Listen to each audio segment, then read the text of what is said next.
ഇന്നത്തേത് ആർക്കും ഉണ്ടാക്കിയിട്ട് എടുക്കാൻ വേണ്ടിയിട്ട് പറ്റിയ സിമ്പിളായിട്ടുള്ള റെസിപ്പി ആയിട്ടാണ് വന്നിട്ടുള്ളത്. ഇത് നമ്മൾ ചെയ്തെടുക്കുന്നത് ഗോതമ്പ് പൊടി വെച്ചിട്ടാണ്. നമ്മുടെ കയ്യിലെ ചേരുവകൾ മാത്രം മതി ഇതിന്. നമുക്ക് വീട്ടിലേക്ക് പോവാം, വീഡിയോ കണ്ടുനോക്കാം. ഇപ്പോൾ 2 കപ്പ് ഗോതമ്പ് പൊടി ഞാനിത് ആ ചുടുവെള്ളത്തിലൊന്ന് കുഴച്ചെടുത്തിട്ടുണ്ട്. നമ്മൾ ചപ്പാത്തിയൊക്കെ കുഴച്ചെടുക്കില്ല, അതൊരു രീതിയിലാണ് ഞാനിത് കുഴച്ചെടുത്തിട്ടുള്ളത്. ഇതെല്ലാവർക്കും അറിയാവുന്നത് കൊണ്ടിട്ട് തന്നെ ഞാനിതിൻ്റെ വീഡിയോ ഉൾപ്പെടുത്തിയിട്ടില്ല. ഇനി നമുക്ക് ഇതൊന്ന് മാറ്റി വെക്കാം. നന്നായിട്ട് ചൂടായിട്ടുള്ള പാനിലേക്ക് ഞാൻ ഒരു 2 ടേബിൾ സ്പൂണ് വെളിച്ചെണ്ണ ഒഴിച്ച് കൊടുക്കുന്നുണ്ട്.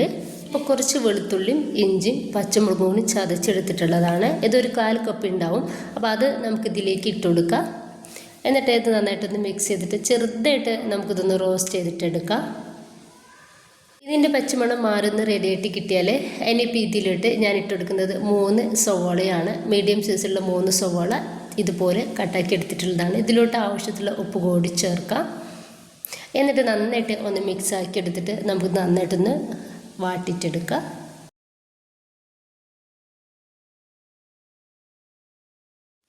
അപ്പോൾ സവോള നന്നായിട്ട് തന്നെ ഒന്ന് വാടി റെഡിയായിട്ട് കിട്ടിയിട്ടുണ്ട്. ഈ ഒരു സമയത്ത് ഇതിലോട്ട് 2 മീഡിയം സൈസിലുള്ള തക്കാളി ചെറുതാക്കിയിട്ട് കട്ടാക്കിയത് ഇട്ടെടുത്തിട്ടുണ്ട്. നന്നായിട്ടൊന്ന് മിക്സ് ആക്കി എടുക്കാം. നമുക്ക് സാധാരണക്കാർക്ക് എല്ലാവർക്കും ഉണ്ടാക്കിയിട്ട് എടുക്കാൻ വേണ്ടിയിട്ട് പറ്റിയ ഒരു രീതിയിലാണ് ഞാനിത് ഉണ്ടാക്കിയിട്ട് എടുക്കുന്നത്.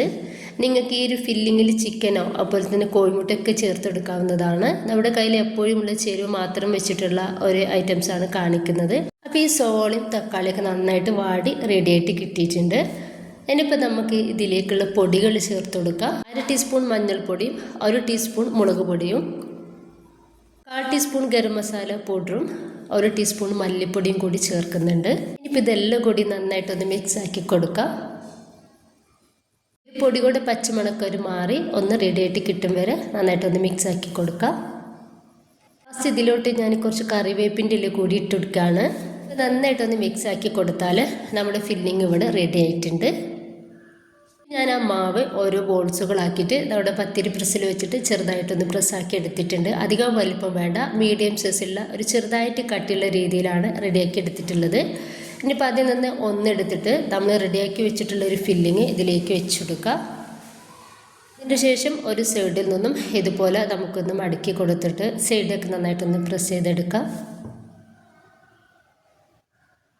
ഈ ഒരു രീതിയിൽ നമുക്ക് എല്ലാതും ഒന്ന് റെഡിയാക്കി എടുക്കാവുന്നതാണ്. ഇപ്പം ഞാനിത് മുഴുവനായിട്ട് റെഡിയാക്കി എടുത്തിട്ടുണ്ട്. ഇനി നമ്മളിതൊന്ന് സ്റ്റീം ചെയ്തെടുക്കുകയാണ് ചെയ്യുന്നത്. ഇതുപോലെ സ്ട്രീമറിലോട്ട് വാഴയുടെ ഇല വെച്ച് കൊടുത്തിട്ടുണ്ട്. അതിലേക്കാണ് ഓരോന്നായിട്ട് ഇതൊന്ന് വെച്ച് കൊടുത്തിട്ടുള്ളത്. ഇനിയിപ്പോൾ നന്നായിട്ട് തിളച്ചിട്ടുള്ള വെള്ളത്തിൻ്റെ മേലേക്ക് ഇത് വെച്ച് കൊടുത്തിട്ട് ഒരു 5 മിനിറ്റ് നമുക്കിതൊന്ന് സ്റ്റീം ചെയ്തെടുക്കാം. ഒരു 5 മിനിറ്റോളം ഞാനിതൊന്ന് സ്റ്റീം ചെയ്തെടുത്തിട്ടുണ്ട്. ഇനിയിപ്പോൾ നന്നായിട്ട് ചൂടായിട്ടുള്ള പാനിലേക്ക് ഞാൻ കുറച്ച് ഓയിൽ ഇതുപോലെ ഒന്ന് തേച്ച് കൊടുക്കുന്നുണ്ട്. വെളിച്ചെണ്ണയാണ് ഞാൻ ഇവിടെ തേച്ച് കൊടുക്കുന്നത്.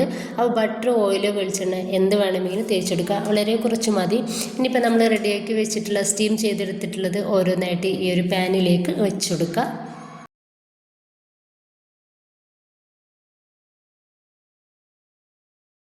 മേൽഭാഗത്തും നന്നായിട്ടൊന്ന് സ്പ്രെഡാക്കി കൊടുക്കുക. എന്നിട്ട് നമുക്ക് ഇതൊന്ന് ഫ്രൈ ചെയ്തെടുക്കാവുന്നതാണ്.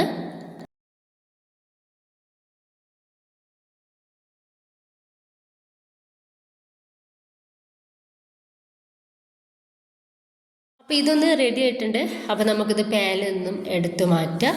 ബാക്കി കൂടി ഇതുപോലെ തന്നെ റെഡിയാക്കി എടുക്കാവുന്നതാണ്.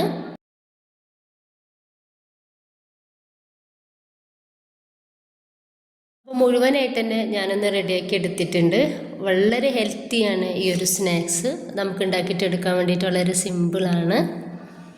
നമ്മുടെ കയ്യിൽ എപ്പോഴുമുള്ള ചേരുവകൾ മാത്രം വെച്ചിട്ടാണ് ഇത് ഉണ്ടാക്കിയിട്ട് എടുത്തിട്ടുള്ളത്. എല്ലാവരും ഒന്ന് ട്രൈ ചെയ്ത് നോക്കുക. ഇഷ്ടമായിട്ടുണ്ടെങ്കിൽ നിങ്ങളുടെ എല്ലാ സപ്പോർട്ടും ഉണ്ടാവും. ഇൻഷാ അല്ലാഹ്. ഓക്കെ.